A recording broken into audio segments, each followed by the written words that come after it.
YouTube, what's up, man? It's King and Deuce. We are here to talk about a very, very important topic tonight. One that both of us kind of mentioned, but we want to bring it up together, man, to sit here and have a good discourse about it because there's a 50-50 shade with this topic right now, and it's about Cade Cunningham's contract. It's about Cade in general, to be honest. Deuce, what we got, man? Man, first of all, shout out to everybody who waited for us. We a little bit behind. I saw a few comments, people comparing us to Tom Gores, saying we were Tom Gores. Y'all ain't funny. Listen, we got to make sure this show is right for y'all, man. We not out here just doing crazy stuff. So but no, shout out to y'all for showing up, man. We got a few things we was gonna hit on tonight. King mentioned one of them as far as Cade Cunningham's contract. A lot of people have had polarizing views and opinions on that. So we'll get to that. But yeah, we got a few things we want to get into. King, how you feeling overall so far with the offseason that we've had so far as the Pistons? You feeling good about it? You feeling like it's kind of underwhelming? You feeling like you still got a little bit of patience as far as what may come because it's still early in the process? What you feeling? It's early in the process. Kind of, it's kind of mixed feelings. I like, okay, so as far as what we did so far, I have no issues with it. I have no issues with the coach hiring. I have no issues with adding Tim Hardaway Jr. and Tobias Harris. Would I have gone different directions? I probably would have, but they're here, and I'm not complaining about it at all.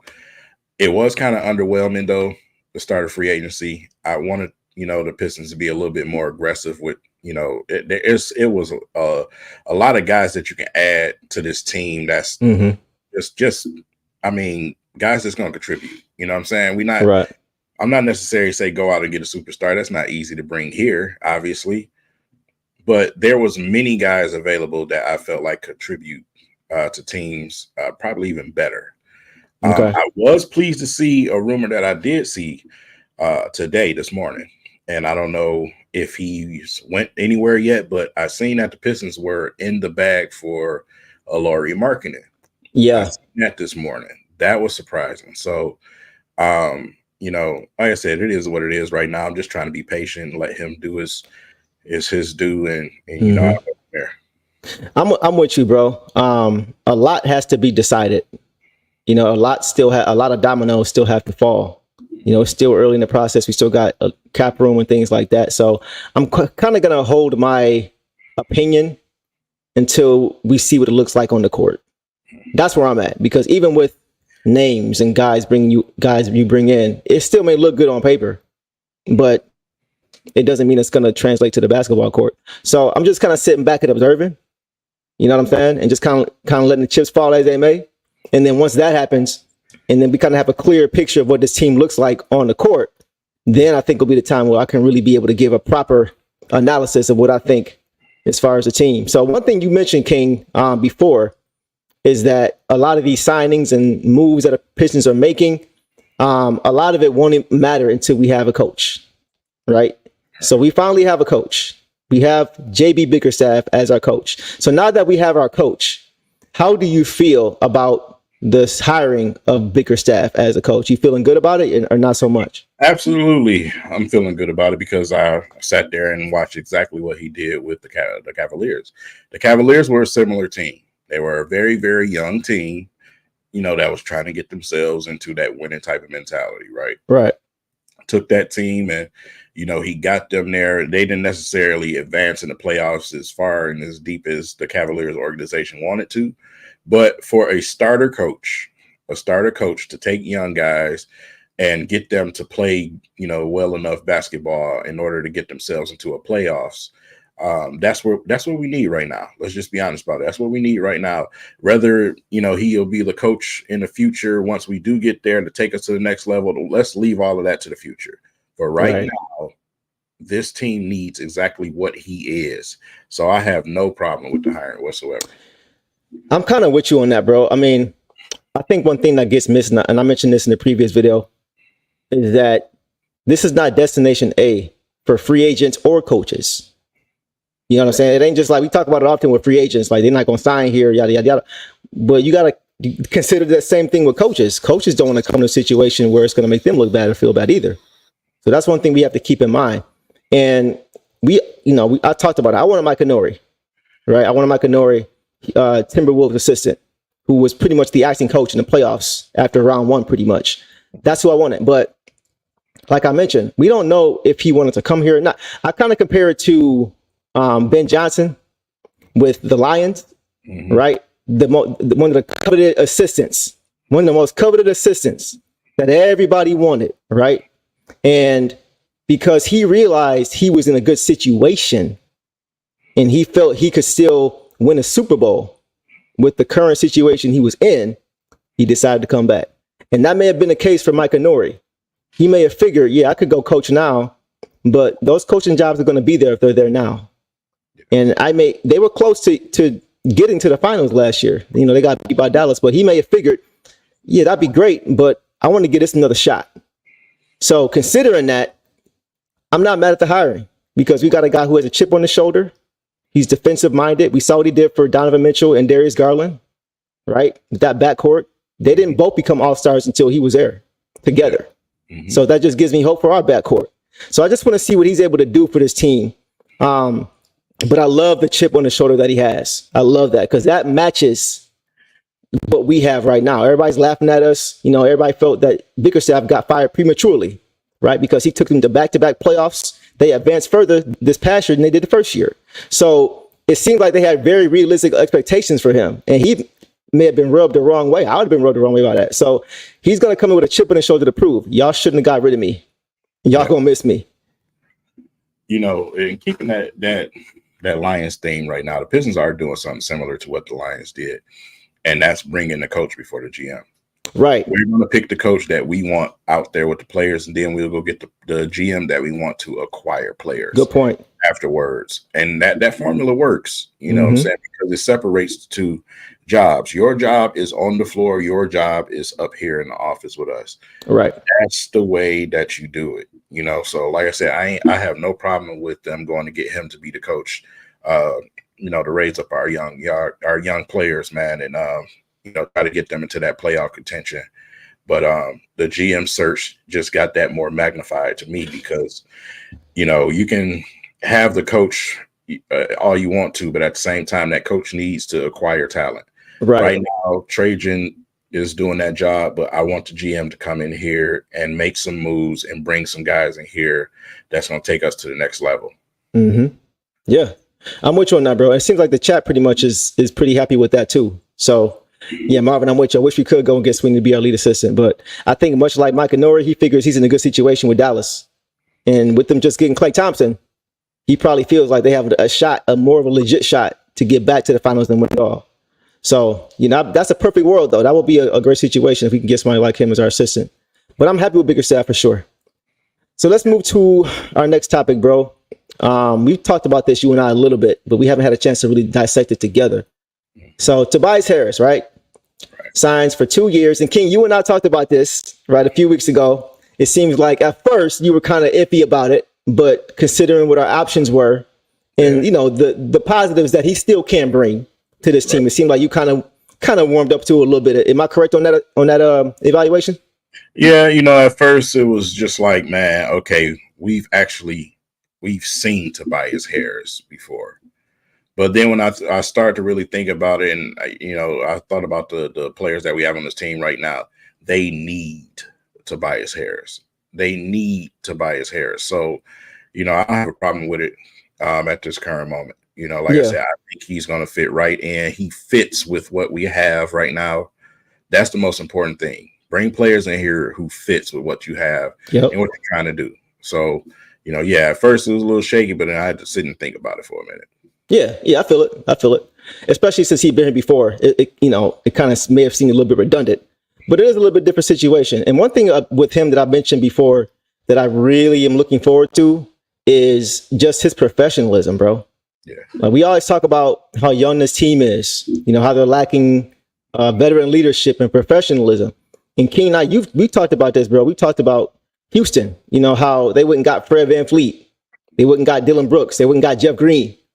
And those guys really helped them last season. And it showed. They pushed Golden State for that final play-in spot. They didn't make it, but they showed that they were trending in the right direction. Yeah.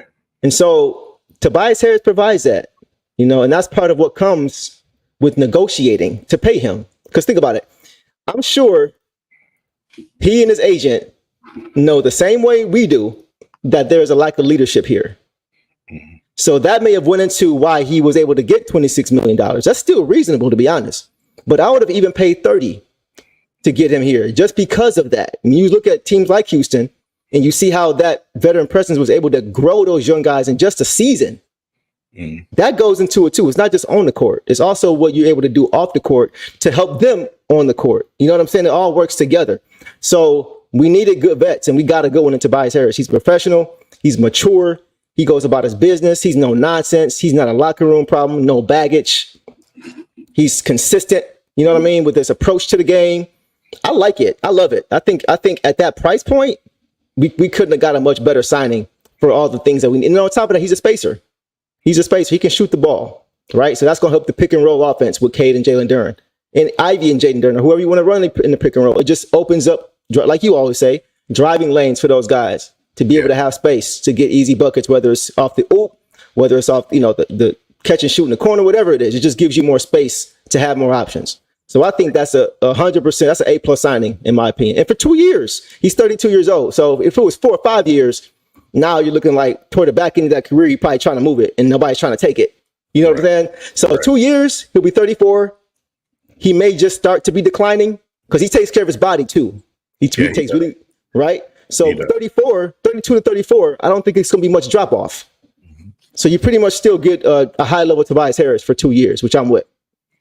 Yeah. Like I said, to bring in a good vet, man, that adds some shooting at the same time that's going to be available to play.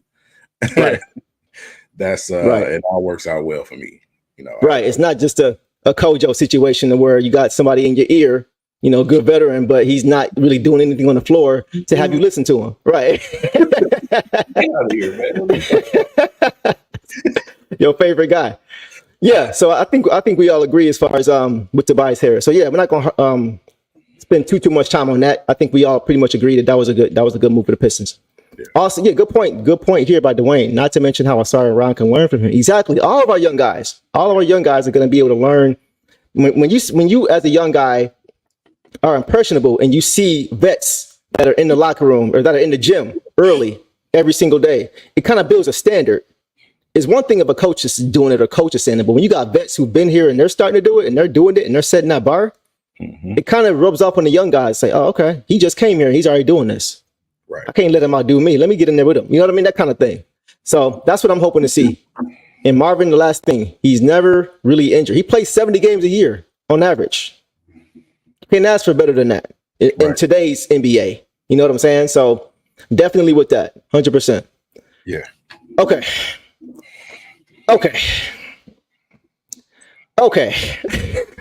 Now we're going to get to this right here. Here we go. I'm not gonna lie. I have a lot to say about this, bro. I have a lot to say about this. Do your thing, Deuce. Can I cook? You gonna let me? Okay. Okay. So Cade Cunningham received a 5-year, $236 million max extension. Let me burn some. You said what? Man, whatever, Ryan. I ain't listening to you, bro. Right, yeah. Let me get $1, okay? Let me get $1. But seriously. But I have a lot to say, bro. So look, check it out. Everybody's saying, we overpaid for Cade. He hasn't earned it. This and that. We only won 14 games out of 82. If he was that good, he would have helped us win more games. He's not that good. He's not the guy. He's a piece. Okay. So let's talk about it for a minute. That contract, right? Okay. All right. So in my opinion, he 100% deserves it. 100%. First things first. Whether fans think he did enough on the court, he didn't do enough on the court, I think we can all agree that he had the worst constructed roster in the league and possibly the worst coaching performance by any coach last year who didn't even seem to care. This team was historically bad last year. Greg Kelser, right, just recently, by the way, shout out to Greg Kelser for collaborating with me on that Instagram post. But what he said was very, very telling. He said, when you lose 68 games, you're finding ways to lose. and that there were so many games that the Pistons could and should have won last year. Yep. Bro, tell me you're talking about Monty Williams without saying you're talking about Monty Williams. If you haven't seen it, go check it out. It's on my Instagram or Twitter feed. But it was obvious to me and everybody who commented on it, who saw that he was talking about Monty and that this team was way worse than they should have been. So I say that to say that Greg Kelser, he watched every single game up close last year, as he's done for the last 20, 30 years. You never heard him talking that way about Dwayne Casey when he was coach. Or anybody else for that matter.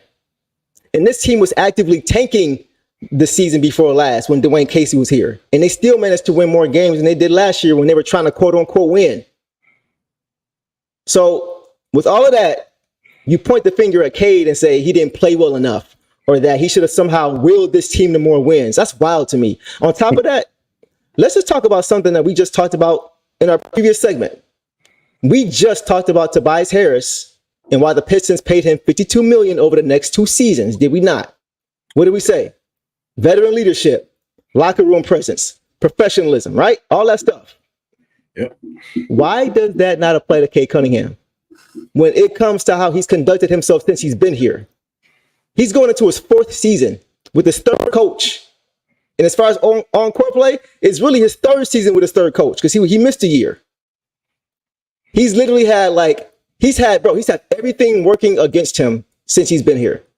It's got to be hard, man, on a young player, 22 years old, looking at all these other teams around him, Houston, OKC, Orlando, all these teams who were in the same position we were in when he got drafted here.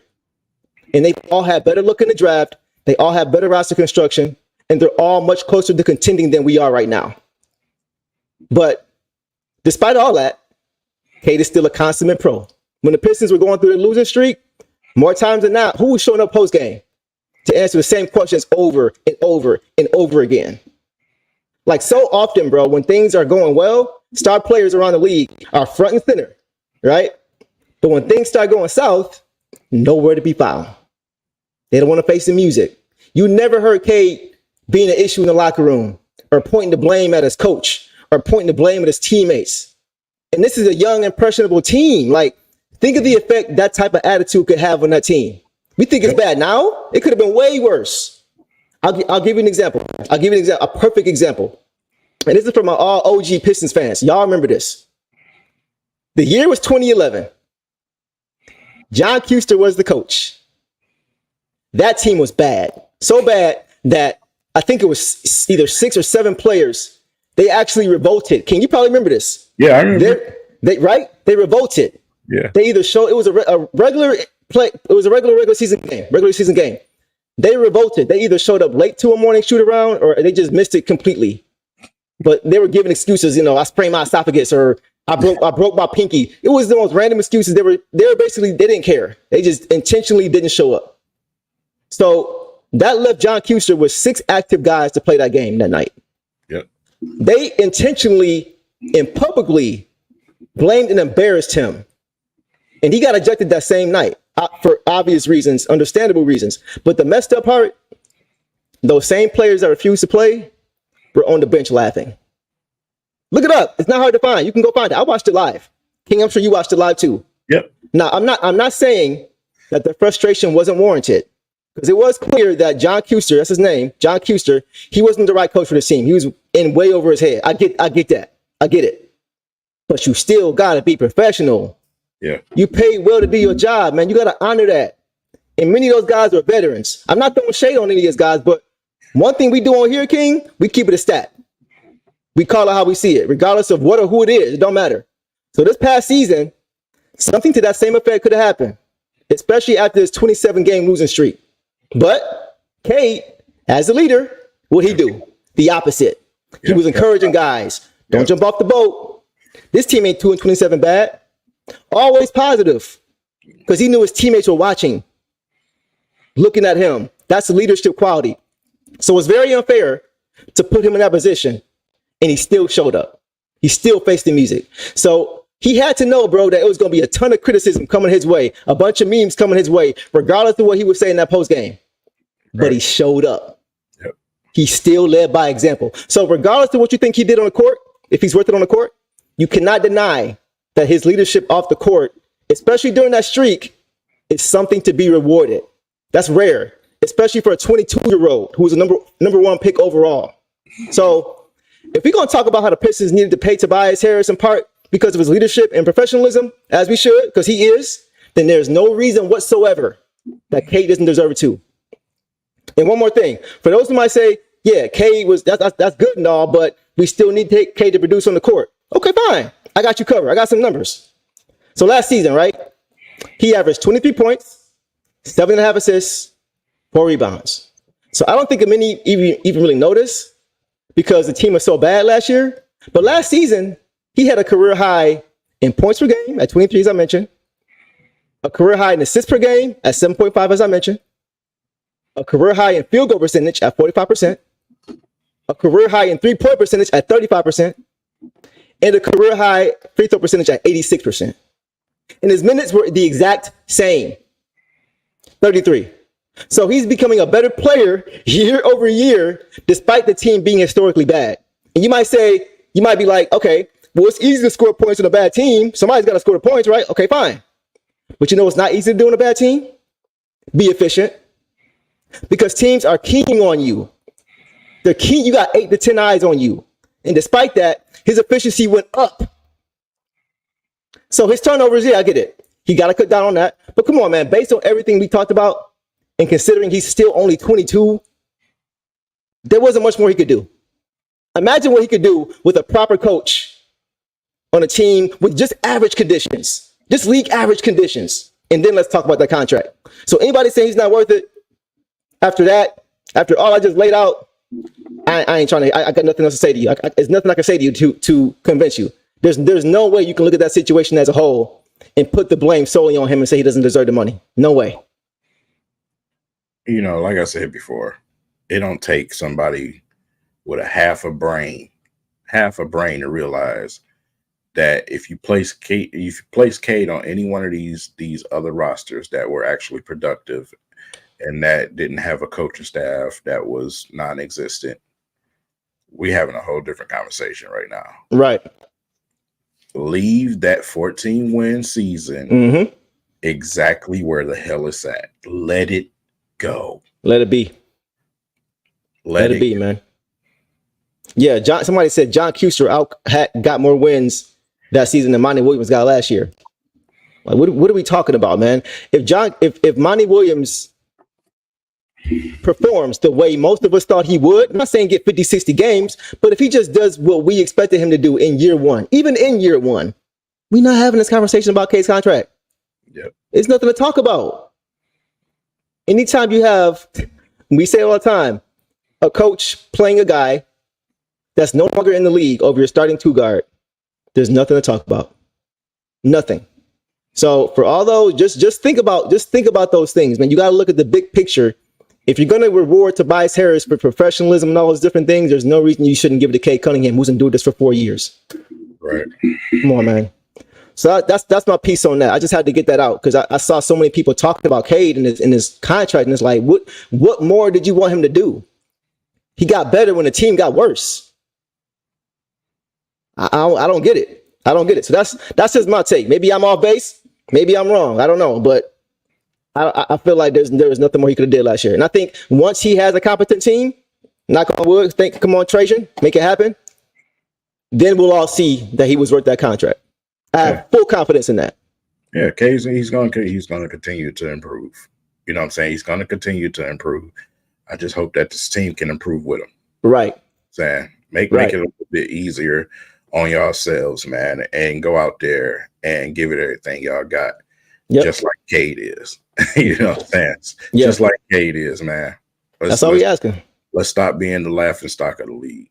Yeah. You know, like I say all the time, the league is better when the Pistons are good. Yep. It really 100%. Is, especially the East. Yeah, for sure. Better when the Pistons are good. So, yeah, you know, let's let the process be the process, man. And you know, with these pieces that we got currently, let's see how they fit together. Let's see how this development goes. Let's see what our offense looks like. Let's see what the coaching strategy is. We got a lot to learn with this team. Yeah. We are fresh and new all over again. It's a lot to learn with this team. Yep. And it starts in summer league and camp. You know what I'm saying? With our young players that we brung in summer league, to see what we got at 5. You know what I'm saying? See what type of player we're going to be adding to this team. And then at the same time, camp, man. Yeah. Camp will be very important because that's where the chemistry in the building starts. That's where the respect starts. That's where all things start. That's where your identity starts. There you go. That was exactly what I was going to say. 100%. That's where you build the identity, the camaraderie, all that stuff. So yeah, man, I just wanted to get that out the way. So we can move on. Okay, so a few more things we're going to get here. It's going to be a relatively short show for y'all. We want to get all these different topics in before we got out of here. So let's hit a few more things, King. We talked about this a little bit in our previous stream. I got some visuals here that we can throw on the screen. There is a number of different combinations you can go with as far as the potential starting 5. And honestly, we may not even know at all what it's going to be yet because we still got 24 million in cap space. So we may not even be whole yet. We're not whole yet. But I just wanted to kind of talk about based off of what we currently have. Do you have a particular starting 5, King, that you would like to see at least rolled out at the beginning of the season? Or is there something that you like to see? What are you looking at? Me, for Cade and Ivy's sake, because obviously those two are going to be my starting guards. Right. I would love to see those two maybe. It's tough. So let's do this. It's the 3 and 4 spot for me. Durant is at 5, right? It's 3 and 4. You got of course Tobias is going to start. Yeah. But you got Fontecchio and you got Asar. That's the question for me between those. Obviously, Fontecchio is the shooter and Asar is the defender. Yeah. I think they should do it based off of matchups. If I'm the Pistons, that's how I'm doing it. Based off matchups. You know what I'm saying? Okay. Yeah, I'm not mad at that. I do like it. I'm in the same boat. For me, 1 through 3 and 5 are pretty much solidified. You got Cade at the 1, Ivy the 2.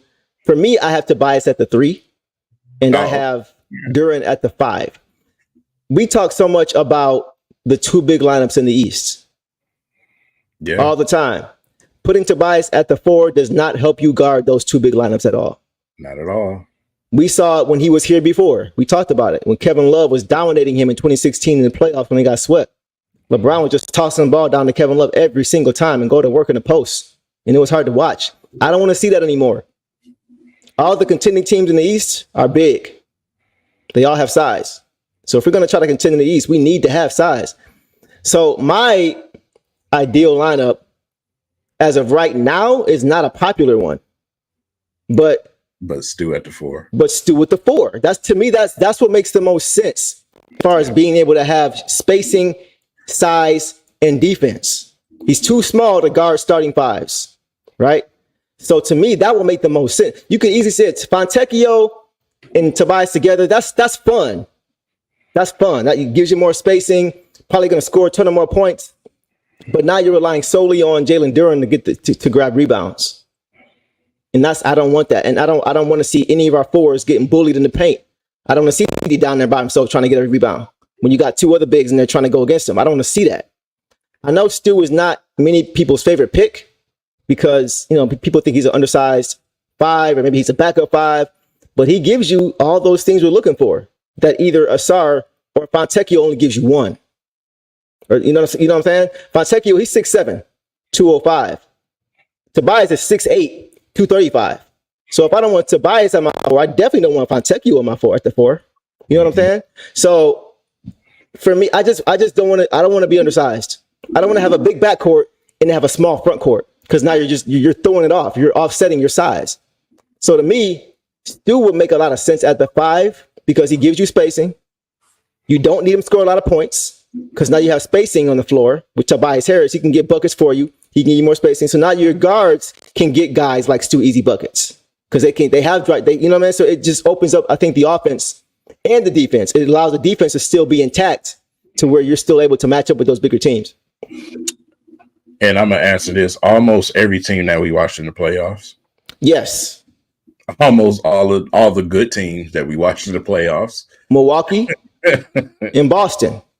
right? Those are the two That's biggest threats. Even New York, they play big. Yeah. You know what I'm saying? So all the Timberwolves, right? The Timberwolves, the Pacers, they got Obi Toppin and they got Miles Turner. Like all the teams that are in the playoffs in the East, they have these two bigs. Man, so if we're gonna try to contend, I don't want a 6'8" big that doesn't play bigger than the size. We got to be the matchup. Well, give Stu an opportunity and a chance. You know, if he's still on the roster, what gives him an opportunity and chance is him showing an ability to stretch the floor last season. Right. That's what gives him an opportunity. You know, playing him at the 4, you got a much of a better chance of him defending a 4 than a 5. Exactly. Yeah. Exactly. 100%. So that's just my take. Or if they want to go out and get somebody in free, if they don't, if you don't think Stu is a starting player, okay, then use that $24 million and go get somebody at the 4.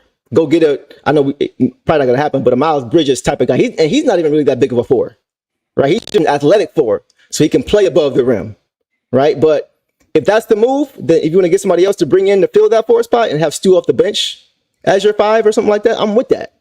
But I just want to have size in that front court, man, because the teams are going to be playing, they're going to bully us if we don't have that size. They just are. So that's what I would like. Something like this right here. This is what I prefer right here. Cade, Ivy, Tobias, Stu, and Duren. That's what I got a visual here for right here. To me, this is what I want to see right here. Yep. Right here. Cade, Ivy, Tobias, Stu, JD. I think that is the most balanced starting 5 as far as to what we need. And offensively and defensively on both sides of the ball, I think that's the most balanced starting 5 in my opinion. Unless you can, like I said, unless you can go out and get Lauri Markkanen. Right. You know, that changes things. So drastically. Right. This is based off obviously what we have right now. So, you know, I still think the Pistons are definitely not done at this roster. We still need backup bigs, you know what I'm saying? So, you know, Wiseman just went in and got the bag. Yeah, he did. Hey, shout out to him, man. I know it didn't work here. You know what I'm saying? I'm happy for both us and for him because I really didn't see a fit for him any longer on this team. But I am happy for him too that he's going to get another opportunity. I hope this time he can really find a home and get it together because it's been a rough go for him so far. You know, this is interesting because I've seen a couple of comments on Twitter. I think Hardaway's past his starting days. I think he's an off the bench guy now. I do too. I think he's past his starting days, man. I don't want him taking Ivy's minutes either from away from his development. He needs to come off the bench. I agree. And I think you kind of just live with it. You may feel like he's a better, fit. And maybe he is currently right now, but that doesn't mean that Ivy can't turn into a better fit. I think at a ceiling, Ivy has a much higher ceiling than a prime Tim Hardaway Jr. You know what I'm saying? In my opinion. So let's see what we got. We have a new roster. We have a new coach.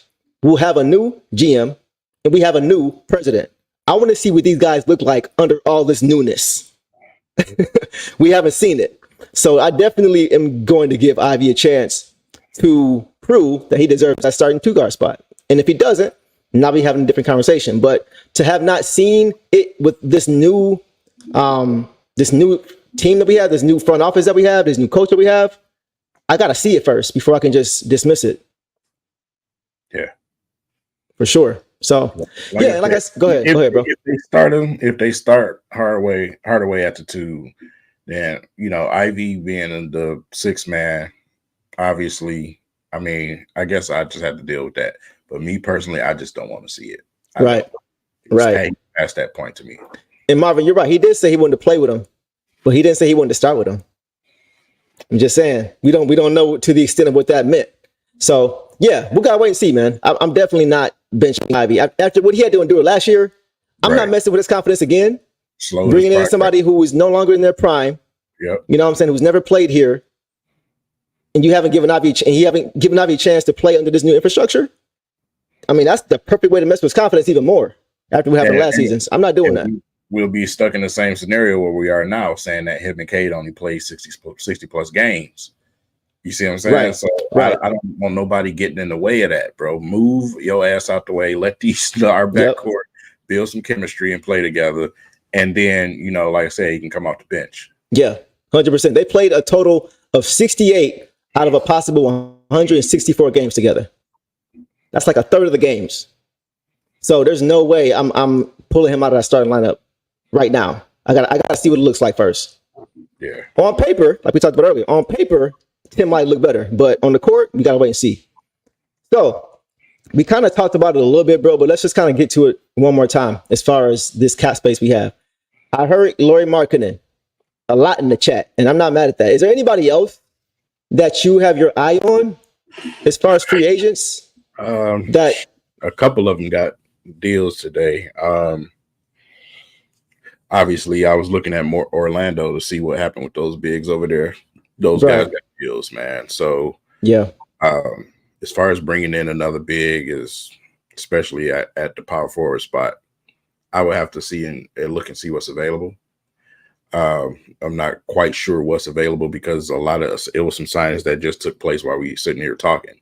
Yeah. You know what I'm saying? So right.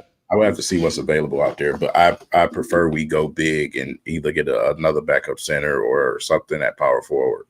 Yep. I also think, side note, that all these bigs flying off the board, the Nick Claxtons and the Hartensteins, to me, that signals confidence in Jalen Duren from the front office. At least up to this point. They could still go and get a starting big. I don't know who is better than Jalen Duren right now, who's out there, but I think this signals that they have confidence that he is the center of the future. And I am happy about that because I was not willing to be impatient again, like we just talked about, and spend $25 million plus a year on a guy who is arguably not better than him. It's up for debate. Nick Claxton. I would take Jalen Duren over Nick Claxton. Hartenstein, you could argue he's better now, but Jalen Duren's ceiling is way higher to me than Hartenstein. So but we won't see it if we're too impatient. That's why I'm not rushing anything with these guys. I'm so glad that those bigs are gone. We can stop talking about that, and now we can let these young guys grow, man, because I just feel so much impatience right now. And I get it, but we got to let it play out, man, if we're going to really see how to maximize all these guys first or move them when the time is right, once we have evaluated what they are. I also, at the same time, want a veteran backup point guard. I do want a veteran backup point guard. So let me ask you this. How you feel about Tyus Jones? Been seeing that a lot. Yeah. Wouldn't mind that at all, to be honest. Like I said, I just want a backup point guard. That's a vet. I'm not comfortable with having Cade and then Sasser. I'm not comfortable with that. I agree. Because to me, Sasser's not a point guard. Not a point guard. I think he gets pigeonholed there because of his height. If he was 6'4", he wouldn't be. You know what I'm saying? He'd be looked at as a scoring tool, in my opinion. So I like Sass, but no, I definitely want a veteran, backup point guard on this squad to kind of settle the offense off the bench for sure and lead the offense off the bench for sure. I agree with you. That's a great call on your part. For sure. Yeah, we released. We got a lot of. We let almost everything else go. So we got to fill in that depth now. Right. With all those players that we let go. So, pretty much just go and fill out this team with some good players. That's all. Yeah. Some good, competent basketball players. That's it. That's all we're asking for, man. We haven't had it the last few years. So as a team, we've had pieces here and there, but not a team. So, man, that's what I wanted to get to also. And we haven't heard any news on Summer League yet.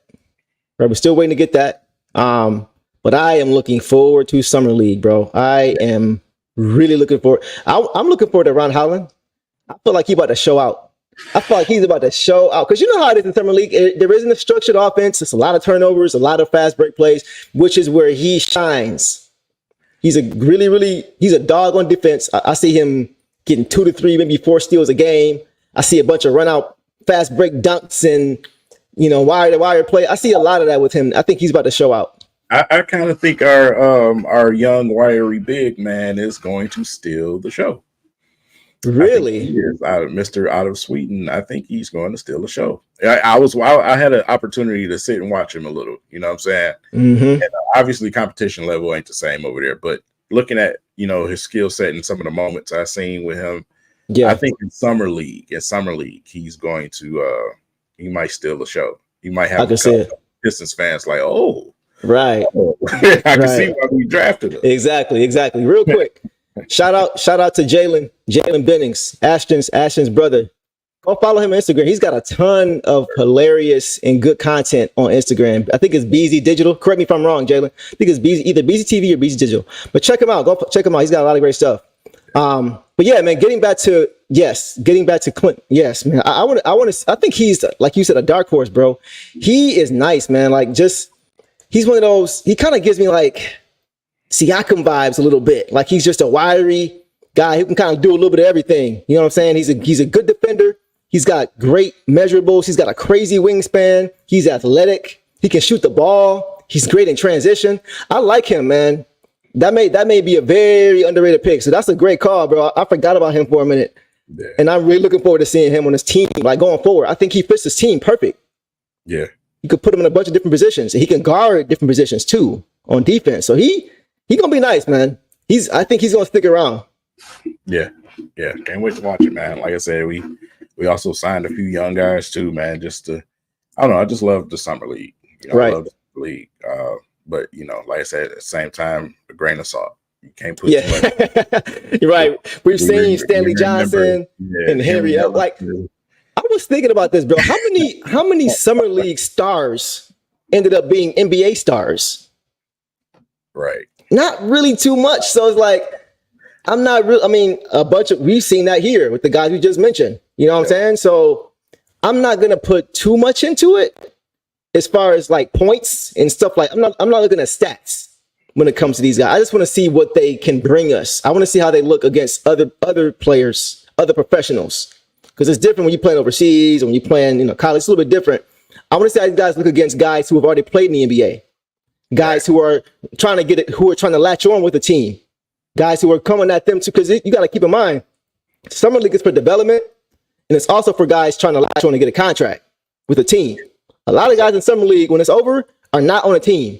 Right. They're auditioning to try to get on, so they trying to show out. Right. They're coming at you.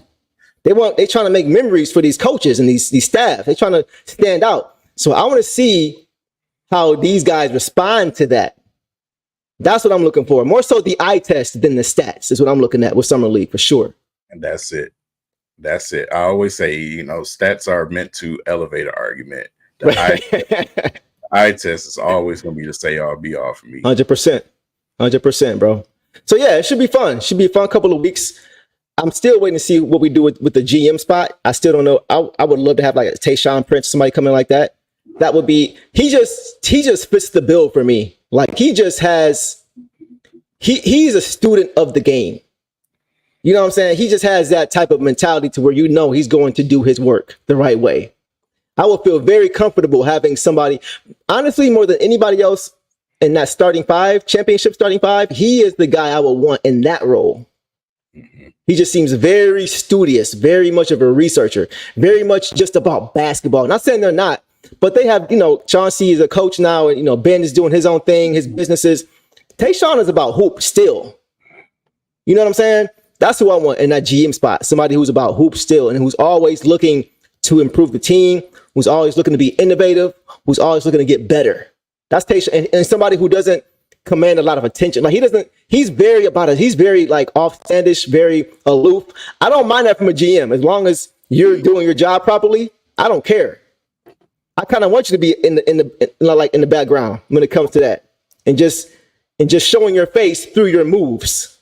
You know what I'm saying? Showing your face through the decisions you make on the team, being remembered that way, being recognized that way, not being in the forefront. And that is exactly what he is. So having a guy like him in the front office, man, if that's all we do going forward, it will be a winning offseason, in my opinion. Yeah, absolutely, man. Absolutely. Chris, you my guy. I'm just simply say this. Okay, let's hear it. I don't know. I love to get assets. I do. But him, I don't want to be that team to touch him. Okay, every other team in the league has enough sense to say hell no. I don't want the Pistons to continue to be that one dumb team in the league to do something. Okay. No. So you're stuck. You put yourself in that position, Chicago. You're right. stuck with him. So let me ask you this. Because he's currently, I believe, on a 5-year, I don't know what year it is, but he's in a 5-year, $215 million contract. I don't know how much is a year. How much is that a year? That's got like at least $40 million a year. And he's always hurt. Always hurt. What would it take, though, to say yes? What if they gave you 4 first-round picks? I mean, and no team is going that far. Like, everybody has a price, right? Like, what is your price? What would your price be? Man, I just don't want him, dog. I don't want him here. I don't, man, because I know as soon as he get here, he gonna slip on a drip of water on the floor and hurt himself, bro. No, y'all ain't tired of that, bro. We do that all the time. No, bro. Yeah. No. Stay I where agree. you at. Stay at Chicago. The thing is, too, is that we'd have to give up something back. It wouldn't just be draft picks. We'd have to send a player out too, because we only have 24 million left, and he's making so we'd be about 16 million, away from being able to make that move. So we'd have to send out a young guy, which we just talked about. We're not trying to do until we see these guys on the court. That's the reason I would say no. I wouldn't take him either because of just him in general. You don't like him. You've never liked him. You're already paid. You don't want to be here in Detroit. Well, guess what I'm going to do? I'm going to be hurt for the majority of the time I'm here and get paid for it. No, it's fool's gold. Do not do it. Don't do that. I feel you, bro. I'm not mad at that at all. I feel like if the price is right, I'm gonna just suck it up. For me, if the price is right, I'm gonna just suck it up, because everything we're doing right now is about our future. Everything we do now is about our future. The trade or the trade that we made, the trades for Tim Hardaway Jr., all these different things to get those picks, those 3 second-round picks for the future. Tobias Harris, he's a guy to help grow these guys in the future. Like everything that Trajan is doing, he's trying to build up this treasure chest of draft picks. I get it. So if that's the move, he's trying to follow. It looks like what OKC is doing. They got a ton of draft picks, right? Boston had a ton of draft picks. So I just feel like, and they're contending now. So I feel like, Boston's a champion. So it's just like, I feel like with that strategy, if they're giving me 3 or 4 unprotected first round picks and a few pick swaps to where I can switch a pick like we did this year, go from 37 to 53 or 53, whatever. Yeah. Then I don't care what you do. Fine, go sit down, because now I can still let my young guys play, and you've netted me a bunch of draft capital. That's the only way I do it. But aside from that, I'm not mad at you, bro, because I really don't want to here either, to be honest. Yeah, man. Listen, Ken, I don't want nothing out of Chicago. The only thing that I wanted out of Chicago is in Philly now. I don't want nothing out of Chicago. They put themselves, they rolled the dice over there and they put themselves in them situations. Stick with them. Because you don't even know if Lonzo going to play basketball. You're right. Nope. I don't want nothing over there. Yeah. The it's only thing I'm just prove me if he going to even play basketball or not. You're right. No, you're right. Like, if he's not playing, once again, the price has to be ridiculous. It's got to be ridiculous. On the plus side, he would be reunited with Fred Vinson, who helped to change and fix his shot. I'm grasping at straws, to be honest with you, because that's not even a good enough reason to do it. But I'm just trying to find any possible reason to do it if the price is right. I just keep coming back to that, bro. It's gotta be the haul. It's gotta be a crazy haul, especially because everybody else has already said no. I'm a bluff a little bit. 2 draft picks, you crazy? Everybody, how many other teams you didn't give in 2 draft picks? You think I'm stupid? You better give me at least 3 or 4. I'm playing hardball. Because you got leverage. So with that, if the price is right, that's the only way. That's the only way. Yeah, man, I'm good, bro. I don't even want his bones here in the cold weather because they might crack even faster, bro. I'm good. You know what I'm saying? The only light skin I want is Tobias and Cade on this team. That's it. It's enough. Man, stop with the light skin stuff, bro. I gotta stand up for my people now. Always throwing a little light skin shot in there. But no, I'm with you, bro. I'm with you, man. It's got to be the right situation. Otherwise, I'm hanging the phone up. So yeah, I'm with you on that. So that's it, man. That's pretty much all I wanted to hit on tonight. Anything else you wanted to hit on? Anything else in the chat y'all wanted to hit on before you get out of here? I did see this. As far as guys from Chicago, what about Caruso? Yeah, he gone now. Well, he is gone now, isn't he? He's gone. You're right. Yeah, he's gone. That's right. Okay. Everything I wanted over there is gone. So right. Y'all right. Yeah, he's okay. See. Yeah. Okay. Yeah, JaVale McGee is not an option either. Enoch. He's not an option, man. He's going to go to a contender. Yeah, a lot of these players. Yeah, a lot of these players have definitely announced that they're going to a contender. They're not going to no rebuilding teams, no building teams. They want to go to contender because there's a lot of these guys. Their career is starting to come to a close, so they only got but so many more years to, try to go for it. Agreed. A few more things. I want to make sure I get a couple of these comments in here, get everybody engaged. So look, I did see this first. Robert Williams, how you feel about him? Robert Williams, of course. I mean, shit, if you can make it happen, yeah. If he can stay healthy, yeah, absolutely. Let's do this. How many wins do the Pistons need to get to say it's improvement and to get fans to care again? That's a great question. Now, that's a good question, Chris. A flat. Give me a flat 30. Yep, that was my number 2. Flat 30. Because even though we won 14 games last season, again, just like Gregory Kelso said, I watched a lot of those games. Well, all of them, actually. Yeah. We should have won a lot of those games. Yep. But due to, non-existent coaching and not having veterans to push us over the top, we just didn't. I think they can give you at least a good 27 to flat 30. I agree. And I never thought that I would say that I need my team to double their win count in order for me to be happy. Because but when the win count is only 14, that's not saying much. You know what I'm saying? So yeah, I think 30 will get fans turning their head again. Mm-hmm. You know what I'm saying? Playoffs is probably not gonna happen. But 30 wins, I think that's definitely doable.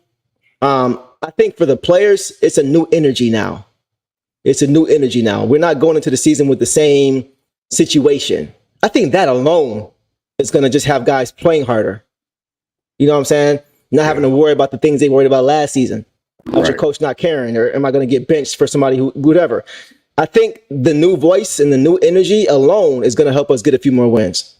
Okay, a few more. Backup center. Is there a guy, we mentioned Mark or Robert Williams and things like that. Anybody else that stands out? That we would like to have? Yeah. Man, like I said, I will have to see who's available because a lot of the big men that I wanted gone.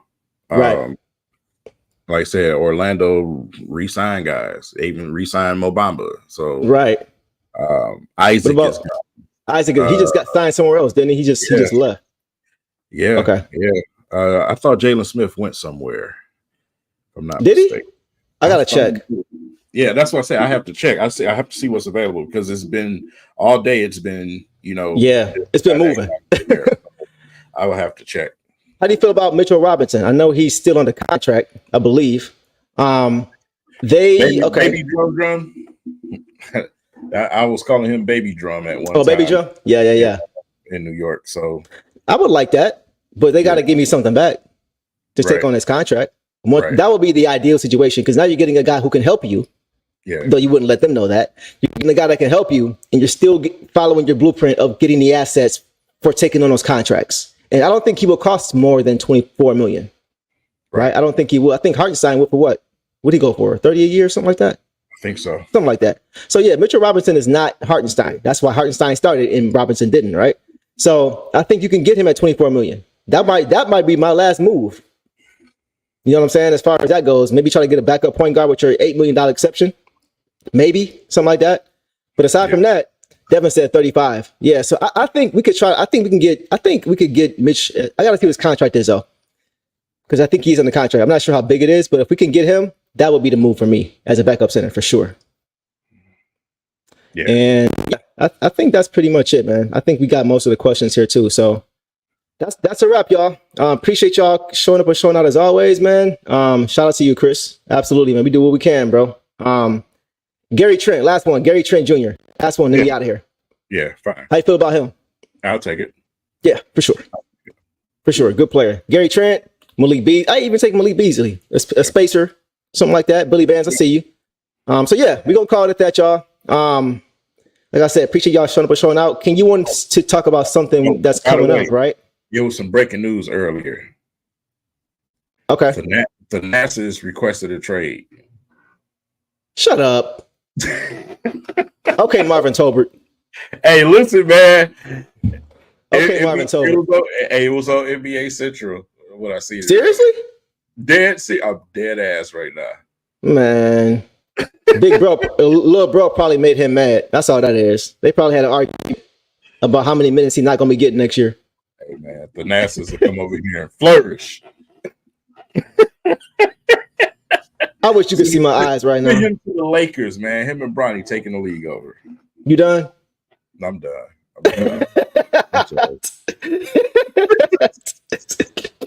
You annoying as hell, bro. I ain't gonna lie to you. Yeah. Man, oh man. But yeah, man. King, there was something you want to talk about as far as tomorrow. Listen, man. Hey, tomorrow it's going down. First and foremost, shout out to my brother Ty Mopkins. I mean, an incredible person. For sure. Incredible creator. You know, just the most humble person you can meet. Yep. He's been doing this thing, and he's done it to so much of a good level that he recently won an Emmy. Mm-hmm. Tomorrow we will be at the Emmy celebration with him and many other, even a 4-time Emmy winner who's going to be hosting right tomorrow. So like I said, we are going to have a great time tomorrow, man. Yeah, for sure. It's gonna be a party. It's gonna be a party tomorrow. Like last time. Try to get as many pictures and clips and video clips for y'all as we can. Right.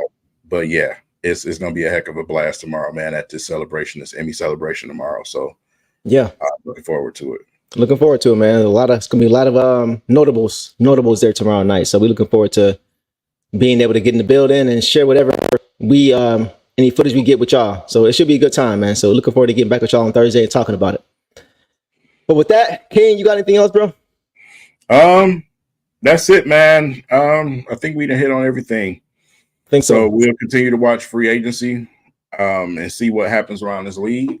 See what the Pistons do, if there's any more movement, or if the Pistons just gonna play it safe right now and go into the trade market and make some noise. Right. We'll see. We still have the 24 to 25 mil plus a possible extra 8 mil is what I was reading earlier. So shout out to James Edwards for that, by the way, for that breakdown, for sure. Right. Just to make sure everybody understood, because some people were saying, well, if we only got 24, how do we have 8? They're not.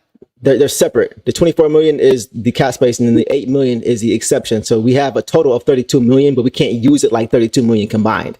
You got to go 24 for that, and then 8 for that. So yeah, but yeah, we got options, man. We got options. So we'll keep it locked. If anything happens that's breaking, I'm sure either myself or King will do a quick little video for y'all. But other than that, we appreciate y'all showing up and showing out. And as always, Detroit versus everybody.